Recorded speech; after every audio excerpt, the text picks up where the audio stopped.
पूज्यपाद वादी वेताल शांति सूरी जी महाराजा विरचित यह जीव विचार प्रकरण 51 गाथा का यह प्रकरण, जिसमें जीवों के 563 भेद,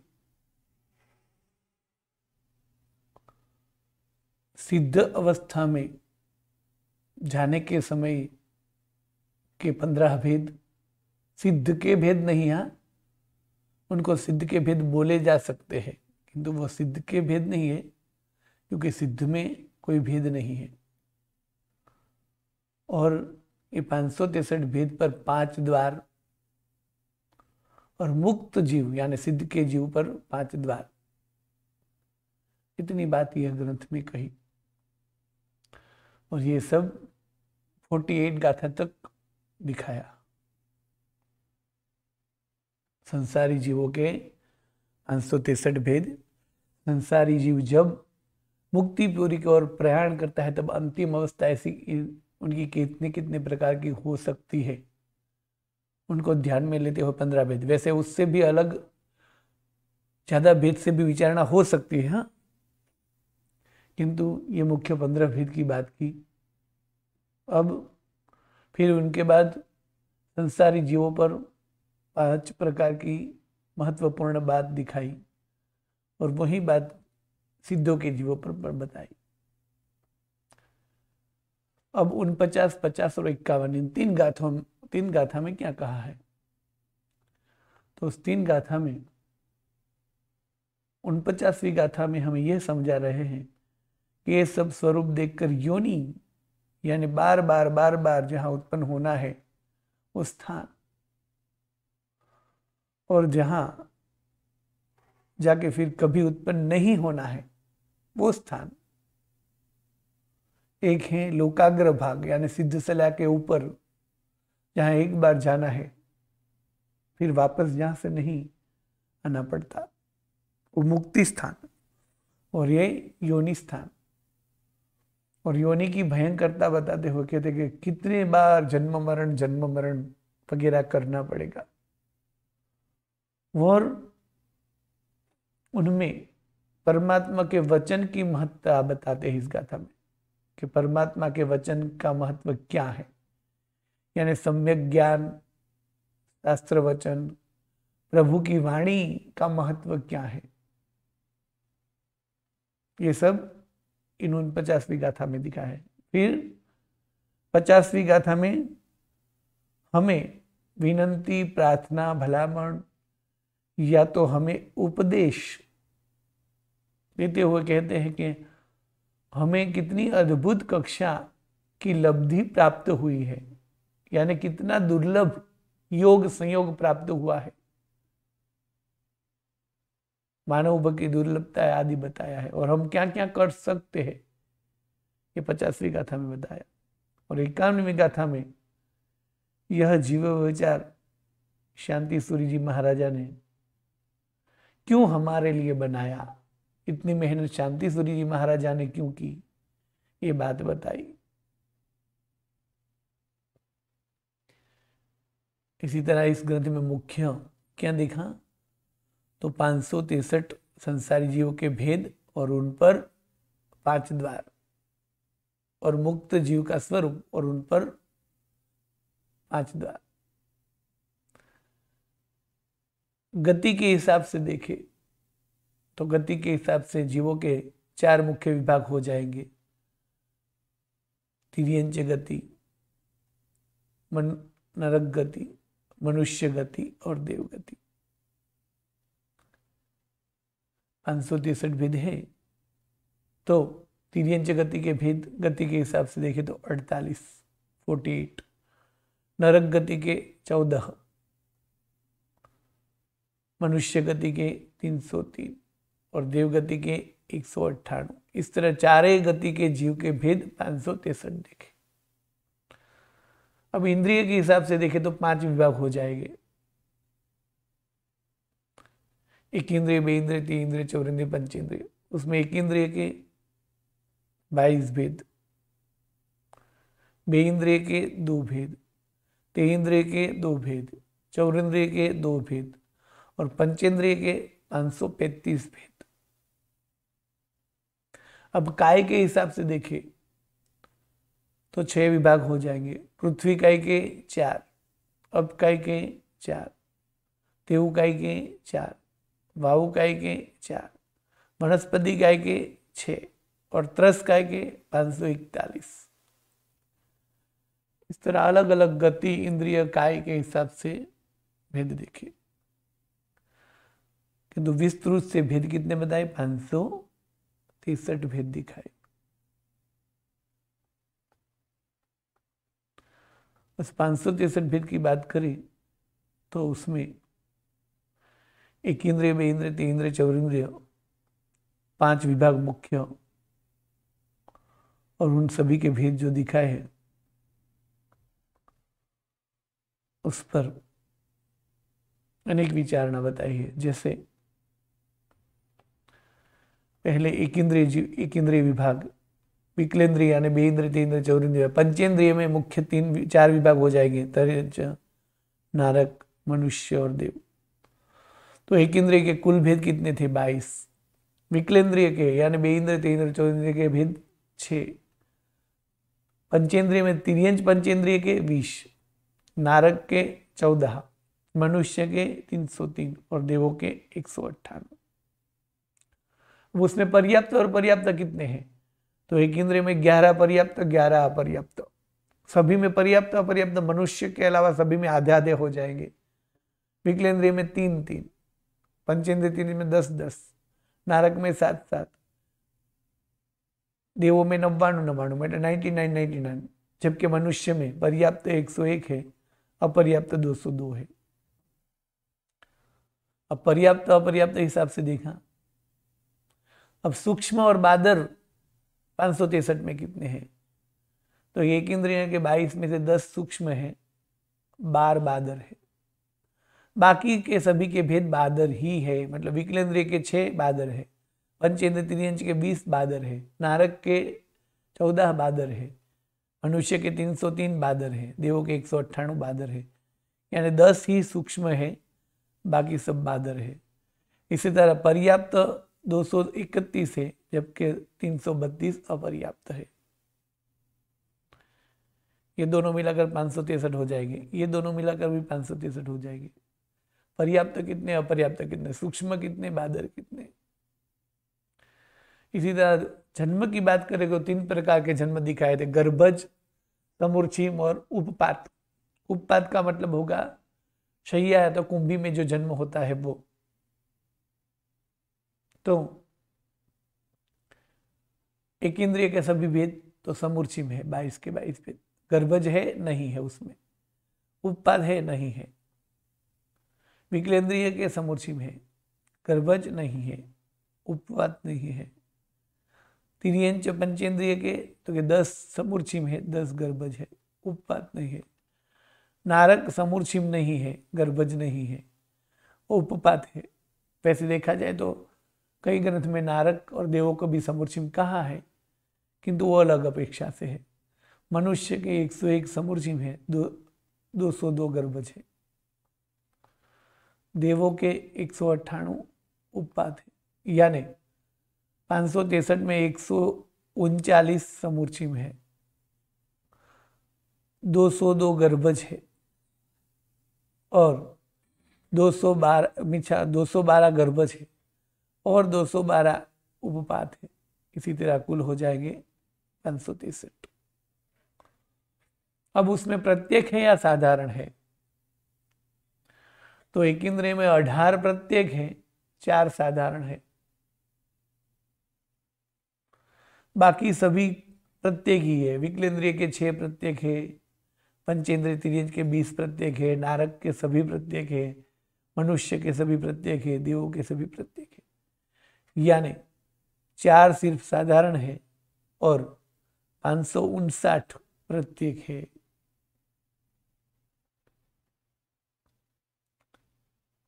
अब उसमें स्थावर कितने हैं और त्रस कितने हैं?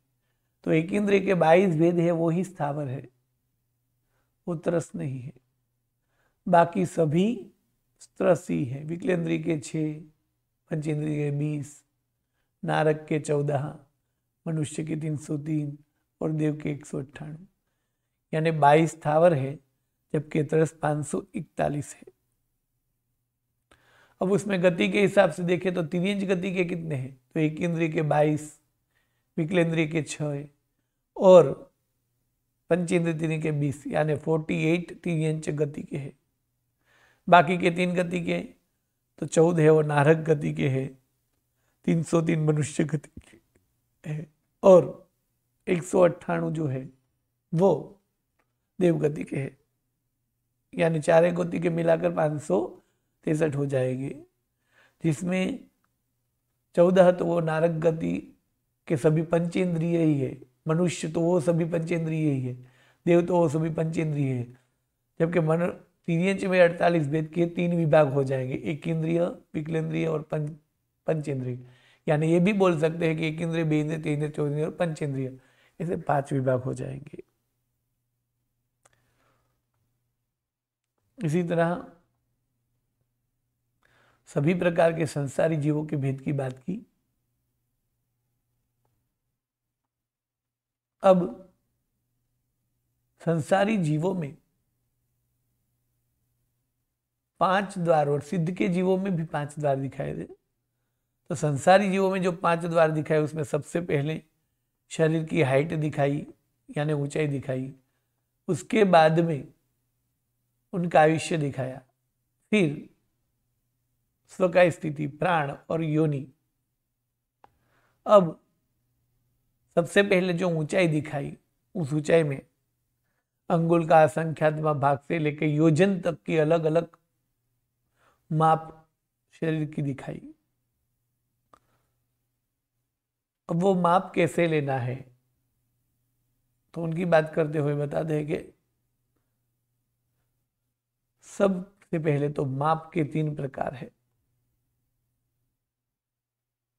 कोई भी माप जो है वो जो लिया जाता है उनके 3 प्रकार है। एक प्रमाण अंगुल से, प्रमाण अंगुल से, 2 उच्छेद अंगुल से और 3 आत्म अंगुल से। इस 3 प्रकार के अंगुल की बात है। इसमें प्रमाण अंगुल से भी काफी सारी चीज बताई है, उच्छेद अंगुल से भी बताई है, आत्म अंगुल से कोई चीज नापी है ऐसा नहीं बताया है, किंतु 3 प्रकार के नाप है। और इसमें ये सभी माप जो दिखाए, यानी कि देवों की ऊंचाई 7 हाथ है, 2 देवलोक तक, फिर 1 हाथ कम है। इसी तरह मनुष्य की ऊंचाई जो है वो 3 गांव है, 2 गांव है, 1 गांव है, 500 धनुष्य है, फिर 7 हाथ है, फिर 2 हाथ है। इसी तरह नारक की 500 धनुष, 250 धनुष, 125 धनुष। इसी तरह सभी प्रकार के तिर्यंच की भी जो भी बताई वो सब जो है वो कौन से नाप से ली गई है, उच्छेद अंगुल से। अब उच्छेद अंगुल क्या है, प्रमाण अंगुल क्या है, उनकी बात बाद में करेंगे। पहले सबसे पहले ये जो है वो माप किसको क्या कहते हैं, वो कहते हैं जैसे आज के जमाने में 1 इंच, ऐसे 1, 2, 3, 4, 5, 6 इंच हो जाएंगे तो आधा फुट हो जाएगा, 12 इंच हो जाएंगे तो 1 फुट हो जाएगा, और ऐसे 3 फुट और 3 इंच हो जाएंगे तो 1 मीटर हो जाएगा, और ऐसे 1000 मीटर हो जाएंगे तो 1 किलोमीटर हो जाएगा। इसी तरह आज के जमाने में नाप है। तो ये सब पहले तो 3 प्रकार के नाप से उच्छेद अंगुल से मापा गया है। 3 प्रकार के जो है उसमें से उच्छेद अंगुल। अब उच्छेद अंगुल किसे कहते हैं, प्रमाण अंगुल किसे कहते हैं, आत्म अंगुल किसे कहते हैं, वो बाद में। सबसे पहले वो नाप अंगुल से लेकर योजन तक का जो चार्ट है वो दिखाते हैं कि 1 जौ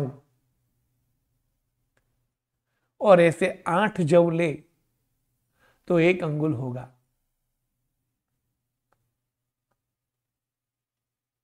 जव मतलब यहां जो दिखाया गया वो चित्र, जव यानी एक अनाज का नाम है, गेहूं जैसा होता है वो। इस जव से भी नीचे का नाम है युका, लीख, किंतु वो हम नहीं देखें तो क्या देखें 8 जव, 1 2 3 4 5 6 7 8, 8 जवाब बराबर 1 अंगुल होगा। इसे 1 अंगुल बोलेंगे। इसे 1 अंगुल होता है।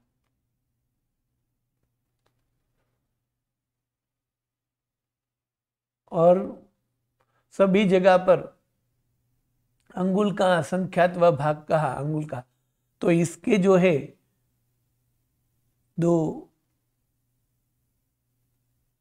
3 6 8 10 11 12 13 14 15 16 17 18 19, इसी तरह उसके लाखों करोड़ों अब्जों नहीं किंतु असंख्य टुकड़े करने हैं।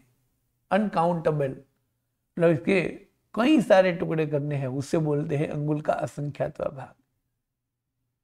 जहां जहां भी लिखा है तो इसका असंख्य टुकड़े करना वो। अब 4 जौ बराबर 1 अंगुल, 4 जौ बराबर 1 अंगुल। ऐसे 4 अंगुल बराबर 1 मुट्ठी, ये 4 अंगुल है ये, और इसको हम मुट्ठी बोलेंगे, ये मुट्ठी। 4 अंगुल बराबर 1 मुट्ठी होती है। ये आपके हाथ में भी 4 अंगुल है ना, उस 4 अंगुल को ऐसे मोड़ोगे तो मुट्ठी हो जाएगी। ठीक है, 4 अंगुल बराबर 1 मुट्ठी। वही 3 मुट्ठी बराबर 1 वैत होगी। यानी आप ऐसे 3 मुट्ठी 1 2 और 3 मुट्ठी करके ऐसे नापो तो 1 वैत हो जाएगी। इसको 1 वैत बोलते हैं इसको। हाँ, ये जो ऐसे मापते हैं वो, ठीक है। जैसे यहां जो दिखाई है इसको, ये जो है दूसरे नंबर पे, ये जो 2 पैरों के निशान माप रहे वो,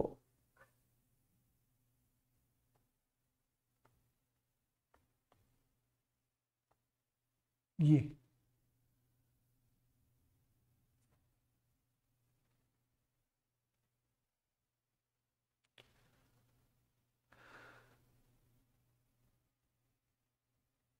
8 जौ बराबर 1 अंगुल।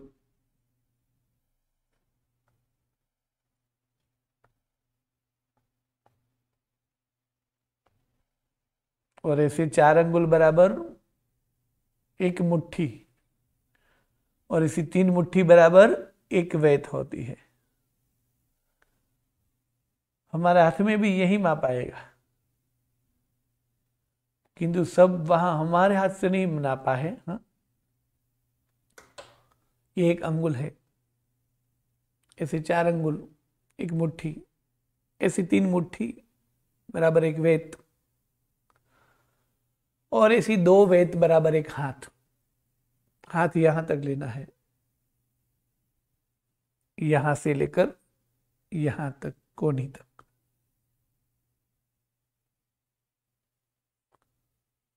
ऐसे यहां से लेकर यहां तक, जैसे इस चित्र में दिखाया है। 1 वैत, 2 वैत, यानी 2 वैत बराबर 1 हाथ होगा। 1 अंगुल, 8 जौ बराबर 1 अंगुल, ऐसे 4 अंगुल बराबर 1 मुट्ठी, ऐसी 3 मुट्ठी बराबर 1 वैत, ऐसी 2 वैत बराबर 1 हाथ।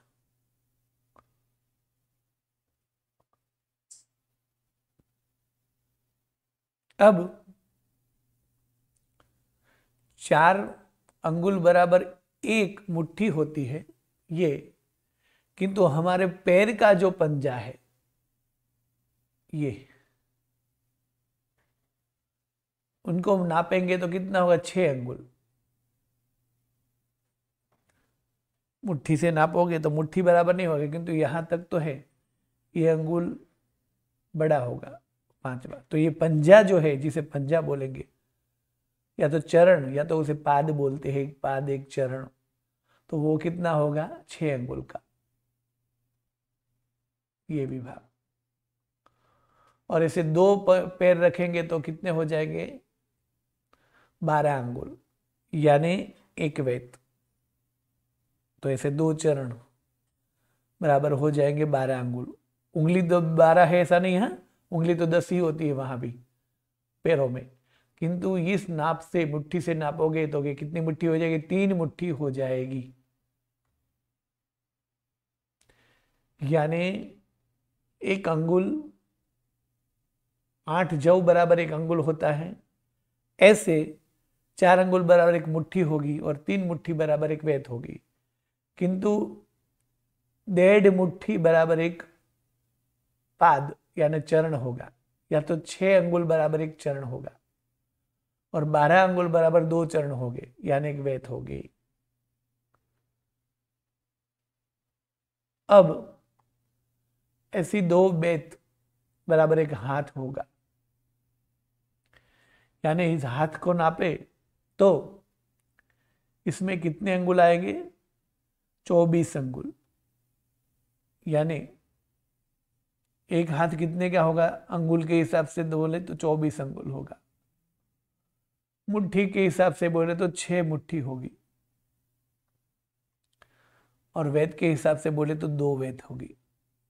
ये हाथ जो है उसको अंगुल से मापेंगे तो 24 अंगुल हो जाएगा,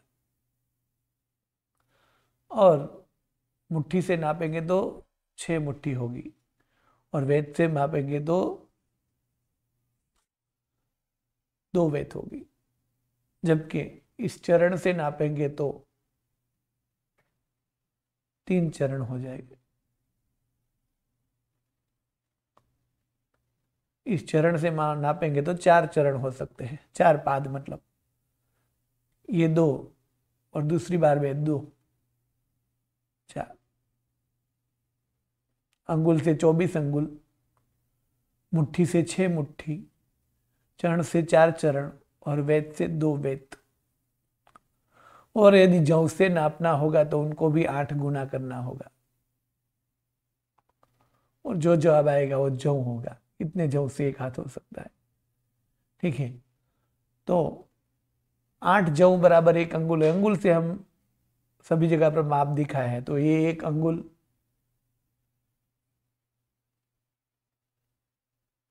4 अंगुल बराबर एक मुट्ठी, ऐसी 3 मुट्ठी बराबर एक वेत, ऐसी 2 वेत बराबर एक हाथ,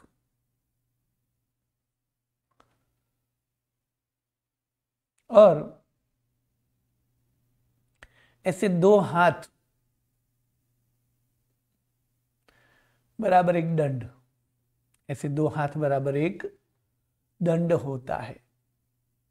दंड, दंड एक माप, डंडा मतलब लकड़ी, डंडा जो बूढ़े व्यक्ति लेकर चलते हैं वो डंडा। और 2 हाथ मतलब ये पूरा है तो यहां से एक हाथ हुआ, और यहां से 2 हाथ हुआ।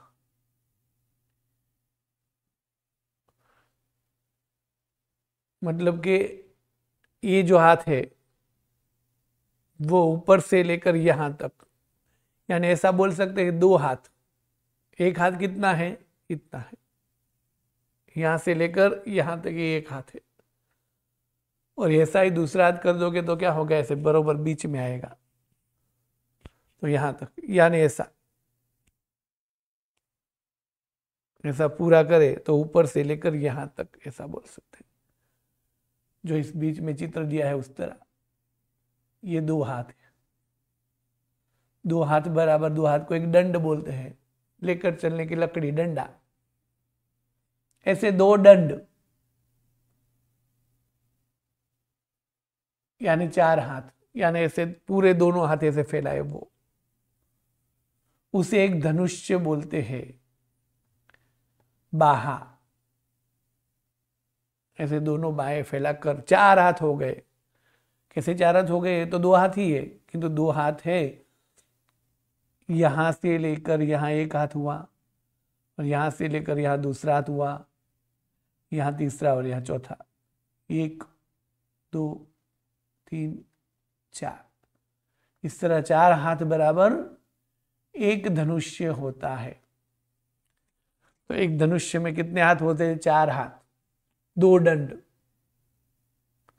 और 96 अंगुल बोल सकते हैं, क्योंकि एक हाथ 24 अंगुल का है। फिर आगे आगे का नाप जब मिले तो हमें अंगुल तक जाने की जरूरत नहीं, किंतु ठीक है। अब ये धनुष्य है, और ऐसे 2000 धनुष्य,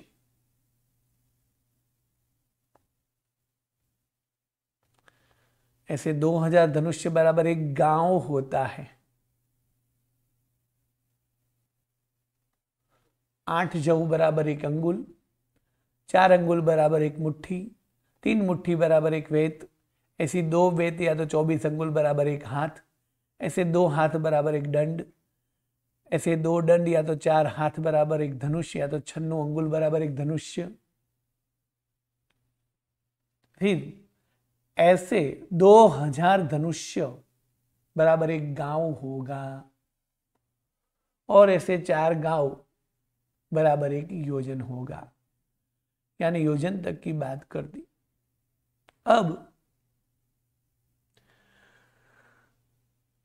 कहीं सारी जगह पर 2 से लेकर 9 धनुष्य, 2 से लेकर 9 गांव, 2 से लेकर 9 योजन।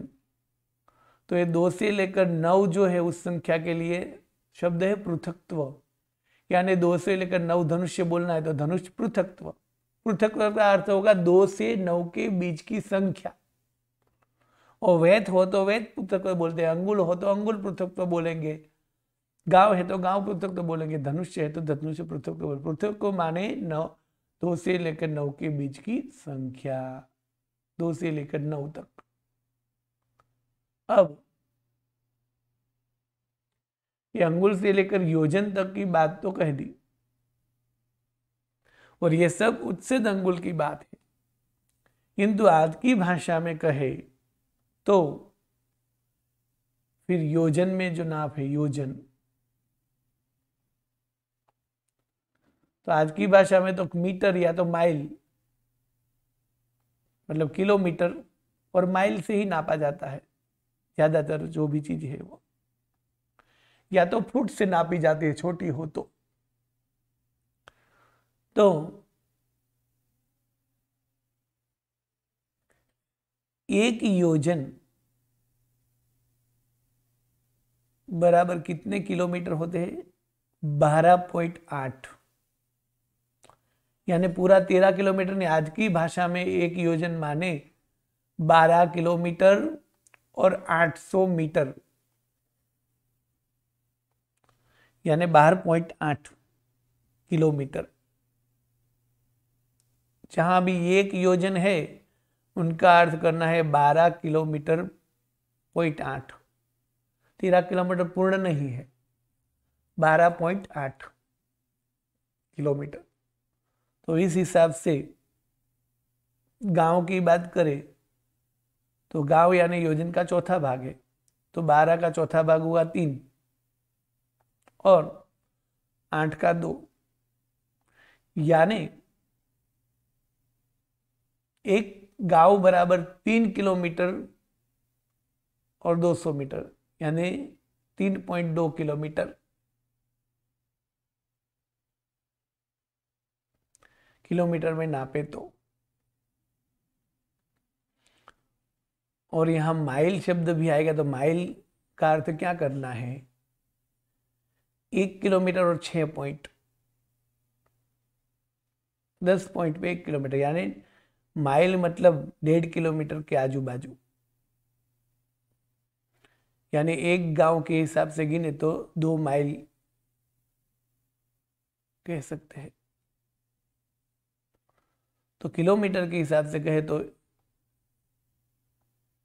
12.8 किलोमीटर एक योजन बराबर गिनेंगे। अथवा तो गांव की बात करें तो एक गांव बराबर 3 किलोमीटर से कुछ ज्यादा, यानी 3 किलोमीटर और 2 पॉइंट। तो इस तरह हम अभी 6 गांव की यात्रा कर रहे हैं। तो 6 गांव यानी कितने किलोमीटर हो गए?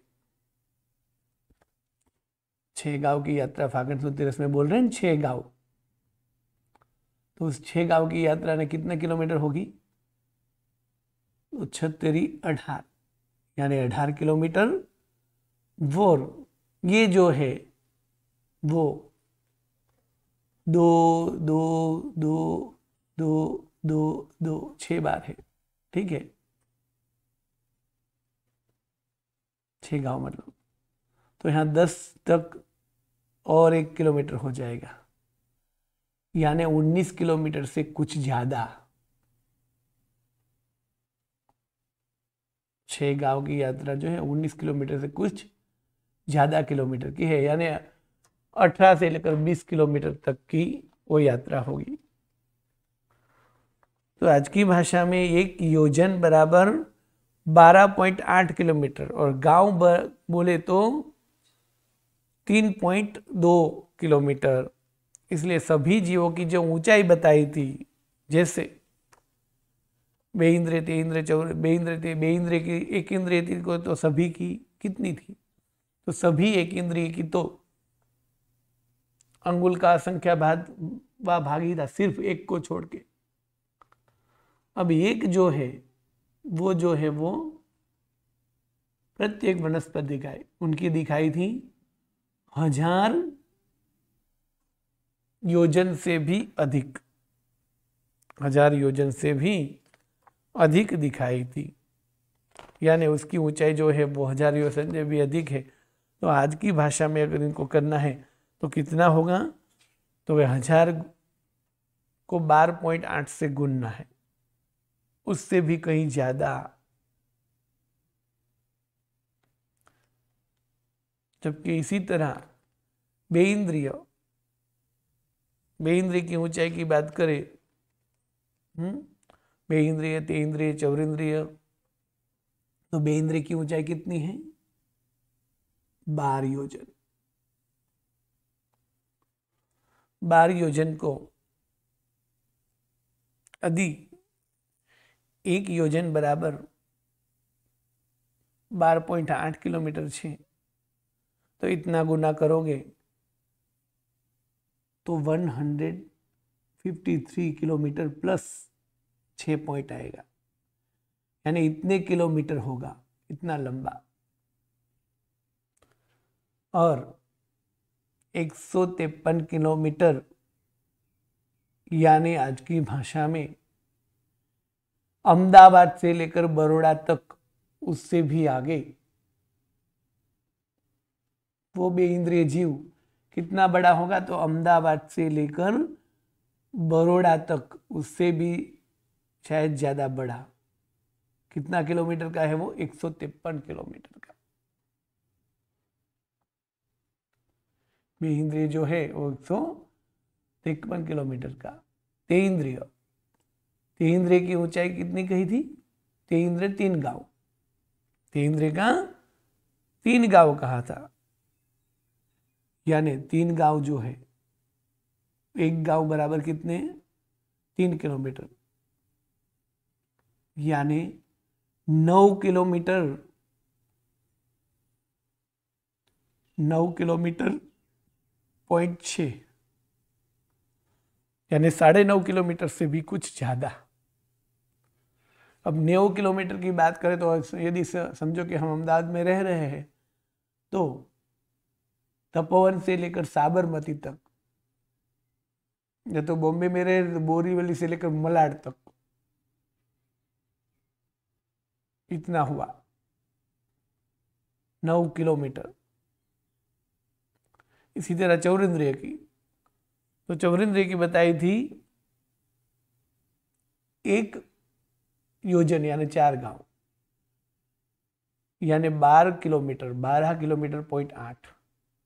इस तरह आज की भाषा में योजन बराबर कितने किलोमीटर हो गए, इतने। पर ये सभी किसके हिसाब से लेना है, उच्छेद अंगुल से, क्योंकि सभी जीवों की शरीर की ऊंचाई शास्त्र में कौन से अंगुल से बताई है, उच्छेद अंगुल से बताई है। ठीक है। अब उच्छेद अंगुल, प्रमाण अंगुल और आत्मा अंगुल क्या है, उनकी बात कल करेंगे। किंतु ये अंगुल से लेकर योजन तक किसे कहते हैं, और आज की भाषा में 1 योजन बराबर कितना ले सकते हैं, या तो 1 गांव बराबर कितना ले सकते हैं, वो दिखाया। अब गांव से भी समझो कि कम हो तो धनुष्य में, तो किलोमीटर में, धनुष्य में ट्रांसफर करना है, उसको फुट में कर सकते हैं। प्रणाम, नमो नमः। प्रश्न? भारतीबेन। प्रणाम गुरुजी। हम्म। हाँ, प्रणाम गुरुजी। हाँ बोलिए। एक मुझे आध्यात्मिक आध्यात्मिक ये पूछना है कि सर ये जीव विचार हम पढ़ रहे हैं वो जरूरी है कि ये सब, लेकिन ये ऊंचाई और ये सब करके इतना डिटेल में, अभी हमारे पास हमारा आयुष्य कितना कम है, कोई भरोसा नहीं है। तो आध्यात्मिक आत्मा का लक्ष्य करके वो फोकस होना चाहिए कि संवर निर्जरा करे और जितना हम मौन कौशल साधना करें कि ये सब में टाइम करें। क्योंकि अभी आचार्य महाराज आए थे ना, तो हम लोग को सब पाठशाला के टीचर को बोल रहे थे कि अभी पाठशाला का भी मोह छोड़ो और अपना आत्मा का कल्याण करो। सम्यक दर्शन नहीं प्राप्त हुआ तो चारों चार गति खुली है। बराबर तो है। उसमें आपका क्या राय है, साधना पर फोकस होना चाहिए कि ज्यादा ये सब अभ्यास करके फिर क्या ये सब याद रख के भी आध्यात्मिक लाभ क्या होगा, आध्यात्मिक लाभ क्या होगा? ठीक है। अब वैराग्य तो मैं, बढ़ेगा। आप सोना खरीदने गए दुकान में, ठीक है, आपके घर पे कोई प्रसंग है, और देखिए सबसे पहली बात तो यही है कि वो उन्होंने जो बात बताई वो सच है, किंतु उन्होंने ये नहीं कहा कि ज्ञान को छोड़ दो, ऐसा नहीं कहा है। उन्होंने ये कहा है कि जो ज्ञान प्राप्त किया है उनको वास्तविक ज्ञान बनाओ। उनका पूरा आधा घंटा जो आपको समझा है ना, उनका अर्थ ये निकलेगा कि आपने जो प्राप्त किया है उनका मूल्य समझो, यही निकलेगा उनका अर्थ। ठीक है। अब सोना खरीदने जाना है आपको, गए उदाहरण के तौर पे, तो सोने में आप उनकी डिजाइन देखोगे या नहीं देखोगे? देखेंगे। क्यों भाई, सोने की कीमत तो सर की रहेगी, तो डिजाइन देखने की क्या जरूरत है?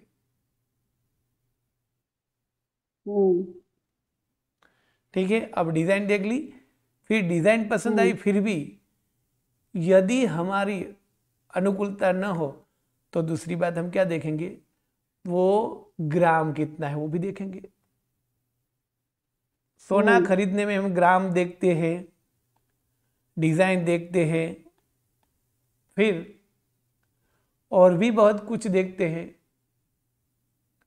डिजाइन कितनी भी अच्छी हो फिर भी हम फैशन भी देखेंगे कि नहीं देखेंगे?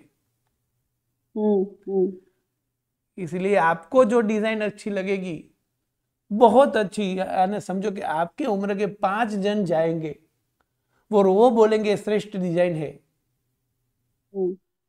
फिर भी जरूरी नहीं कि आपकी बहू वो पसंद करेगी। मतलब एक सोने जैसी चीज खरीदने में भी हम ये सब देखते हैं, वो सभी चीज में यही है। ठीक है। तो इनका मतलब, साहिब जी का कहने का मतलब यही है कि ये पाठशाला छोड़ो। पाठशाला छोड़ो का अर्थ क्या करना है? आप टीचर है ना, तो पाठशाला छोड़ो, ये कहना कर दे। तो फिर पाठशाला में भी ज्ञान की बात होती है और व्याख्यान में भी ज्ञान की बात, फिर तो व्याख्यान भी छोड़ना पड़ेगा ना। तो फिर आप बराबर व्याख्यान है। में क्यों गए? हम्म। तो वहां का उनका मतलब ये नहीं है व्याख्यान छोड़ो, उनका मतलब ये है कि आप हर रोज पाठशाला हम्म। जाते हो, पाठशाला में पढ़ाई करते हो, 110 बच्चे को ज्ञान देते हो। हम्म। उस पाठशाला में हम आत्म घर की बात और सम्यक ज्ञान की बात और आत्मा की बात करते हो, तो उस पाठशाला में बात करते करते आपका अंतर और आपकी आंख भीगी होती है या नहीं, ये प्रश्न उनका था। क्या था बहुत प्रश्न? बढ़िया। बराबर। वास्तव में प्रश्न बराबर। उनका, उनको ये इससे दिक्कत नहीं थी कि आप पढ़ रहे हैं या आप ज्यादा ज्ञान ले रहे हम्म। हैं या नहीं। उनसे ये मतलब था कि कितना ज्ञान लेकर भी कुछ भी हम्म। आगे क्यों नहीं बढ़े। इसलिए जो भी हम्म। पढ़ाते हैं हम्म। उनको इन्होंने बोध दिया, तो यही बोध दिया होगा कि भाई ज्ञानस्य फलम वीरति। बराबर है। तो वो करना चाहिए, उन पर उसका भार था, नहीं कि पाठशाला छोड़ दो मतलब कल से पढ़ाना छोड़ दो, ये नहीं था। और दूसरी बात, बराबर। अब आते हैं आगे ज्ञान की बात में। तो कि ये सब ग्रंथ को डिटेल से क्यों पढ़ना है? तो कि देखो भाई, परमात्मा महावीर देव ने गौतम स्वामी को उपदेश दिया, और उपदेश में तो हम्म। गौतम स्वामी वगैरह ना जो आए, और प्रभु ने तो उपदेश में 3 ही शब्द दिए थे, उपनेवा विगमेवा अर्धुएवा। यदि हम इन 3 शब्द से समझ जाते हम्म। तो और कुछ पढ़ने की या बनाने की जरूरत ही नहीं थी। किंतु नहीं समझ पाते थे, इसलिए गणधरों ने द्वादशांगी बनाई। ठीक है, गणधरों ने द्वादशांगी बनाई, फिर उसमें भी नहीं समझ गए, इसलिए धीरे धीरे 45 आगम बने, या तो 84 भी बोल सकते हैं। ठीक है, वो आगम बने, जितनी भी संख्या, उससे हमें मतलब नहीं। फिर उसके बाद में भी वो भी आगम में हमें बात नहीं समझ आई, तब आधुनिक पुस्तकें बनी। तो इसी तरह, और अब जीवों की बात करें तो वास्तव में हमें क्या जानना है, और इसीलिए इस जीवो विचार में सबसे पहली बात कौन सी रखी? सबसे पहली गाथा में विषय शुरू करते हुए क्या बताया, बोलिए? देवेंद्र अपने वादी वेताल शांति सूरी महाराजा ने क्या बताया? सबसे पहली लाइन में क्या बताया? ये क्या, ये सब पढ़ के अपना नहीं, मैं ये बोल रहा हूं आत्मा का कि सबसे कल्याण। पहली लाइन में क्या बताया, मैं ये बोल हाँ। तो कि सबसे पहली लाइन पूर्ण हुई और विषय शुरू हुआ, तब ये बताया हम्म। जीवा मुत्ता हम्म। संसारिणो ये दिखाया। क्या दिखाया? हम्म। जीवा मुक्त और संसारी दोनों है। हाँ, अब ये बताया, और उसमें दिखाया कि जीव के मुख्य प्रकार है 2। उसमें पहले मुक्त बोले, मुक्त, फिर संसारी बोले। ठीक है, अब ये मुक्त हमारा ध्येय है, आखिरी लक्ष्य है, वही अच्छा और वही सच्चा है, बाकी सब भ्रमणा बराबर। और मायाजाल है। ये दिखाने के लिए वो कहा कि मुक्त जीव का स्वरूप वास्तविक है, फिर भी दूसरा रूप जो है हम अनुभूति करें वो संसारी है, इनकी हमें जरूरत नहीं है, उससे हमें छोड़ना चाहिए। अब उनका भी विस्तार से क्यों वर्णन किया, तो यही कि इस भाव में हम बार बार तो यही, और सबसे पहली लाइन में ये कहा, और सबसे पहली गाथा में मुक्त का वर्णन किया। अब सबसे आखिरी गाथा की बात करेंगे तो सबसे आखिरी गाथा में भी वादी वेताल शांति सूरी महाराजा ने यही भलामन की। देखिए कौन सी बात की मालूम ऐसो है? जीव यही बात वियारो। की, हाँ, कि ये बात की, ऐसो जीव वियारो हाँ, ऐसो जीव वियारो। वो साहब ने वही बताया कि आप जीव विचार पढ़े रहे हो, तो उन्होंने पूरा सार बताया कि ता संपई संपत्ते मणोत्ते दुल्लभ विसंपत्ते।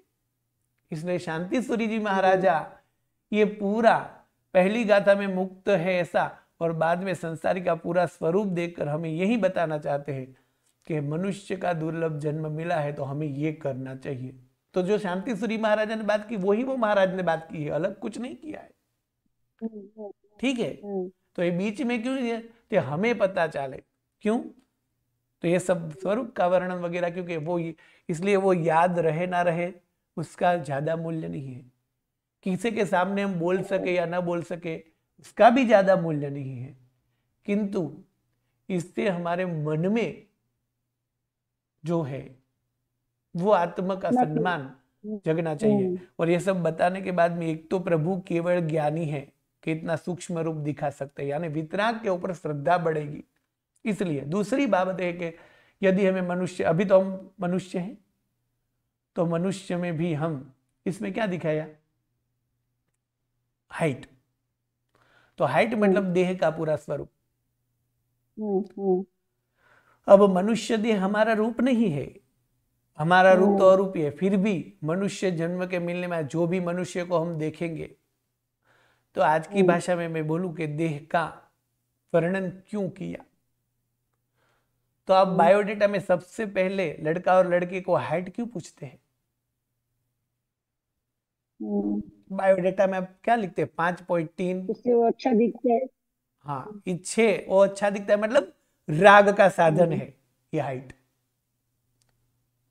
तो देवेंद्र सूरी महाराज यहाँ यही बताते हैं कि ये सब जानकर भी ऐसा सब कुछ हमें बारी बारी मिला है, ये हाइट वगैरह देखा कर, ठीक है, इधर हाइट और आयुष्य, उसी तरह हम 1 वर्ष, 3 वर्ष, 12 वर्ष, कितने भी वर्ष जिए, समझो कि अभी तीसरी पीढ़ी चल रही है, फिर भी कोई दुख नहीं है, तो ऐसा नहीं है बस अब बहुत हो गया, फिर भी 1 वर्ष, 3 वर्ष, 5 वर्ष, 70 वर्ष चल गए, फिर भी हमें लगता है कि हमारा ये जीवन पूरा रसोड़े में राज करने में ही चला जाए तो अच्छा है।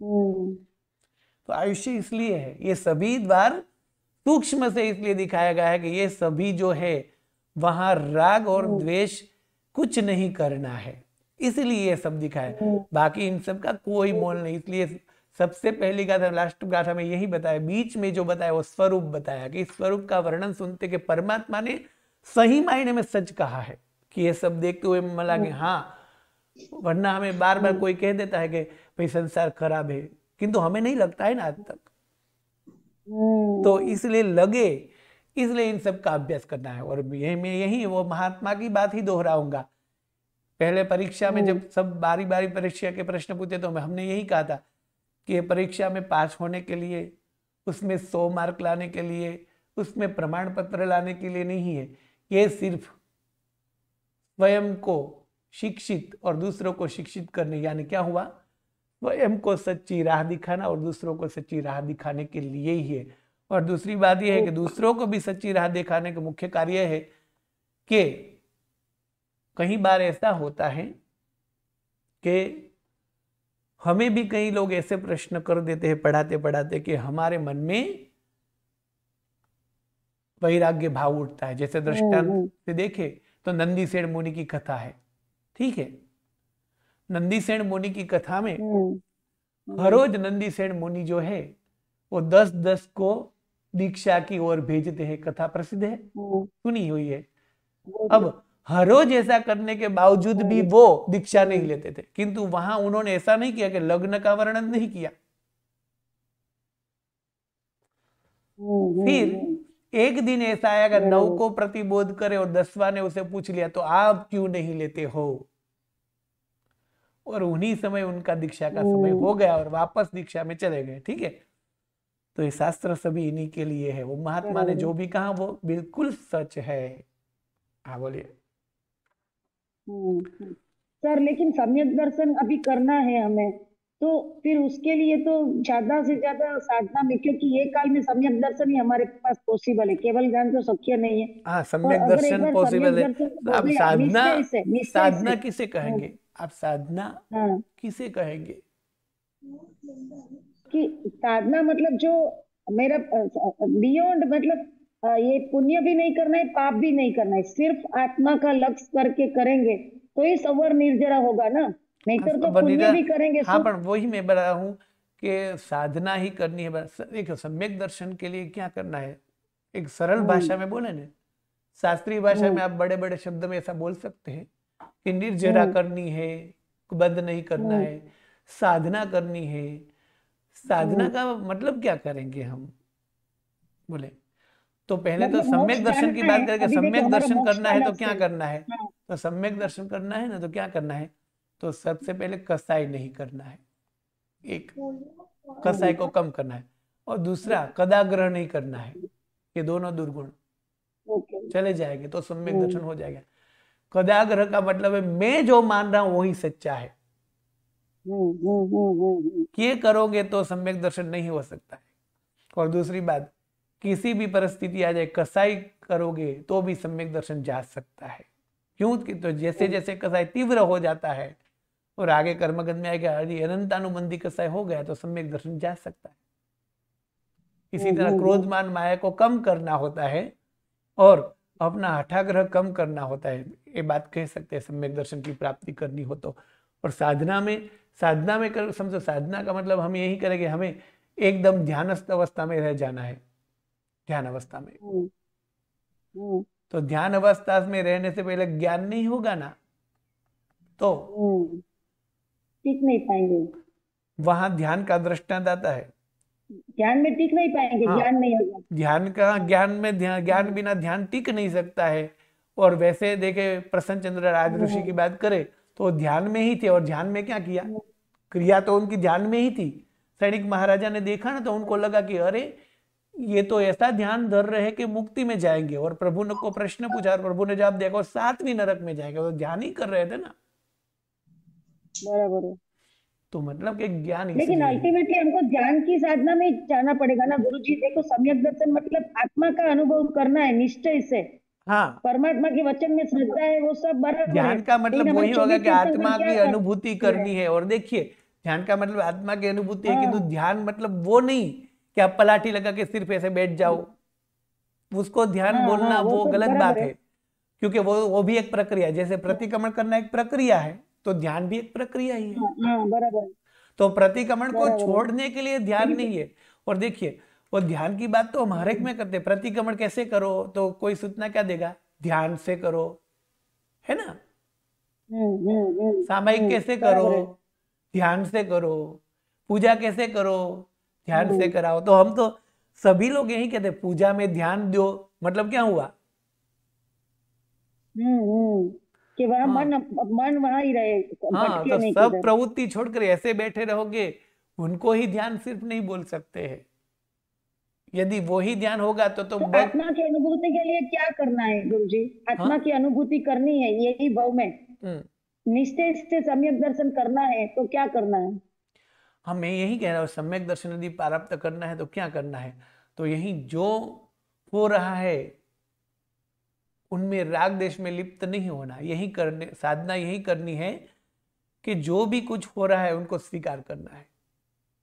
यानी वही बात हुई फिर से कि कदाग्रह नहीं करना। मैं जो मानता हूं वो सच है, वो कदाग्रह नहीं करना है।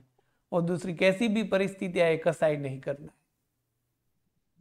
ठीक है गुरुजी, आज की ये दो ही अभी हम लोग मतलब मैं ट्राई करूंगी। थैंक यू हाँ, गुरुजी, वेरी गुड, बहुत अच्छा समझा है। प्रणाम, नमो प्रणाम नमो। गुरुजी। आगे के प्रश्न कर लेंगे। प्रणाम, नमो नमो।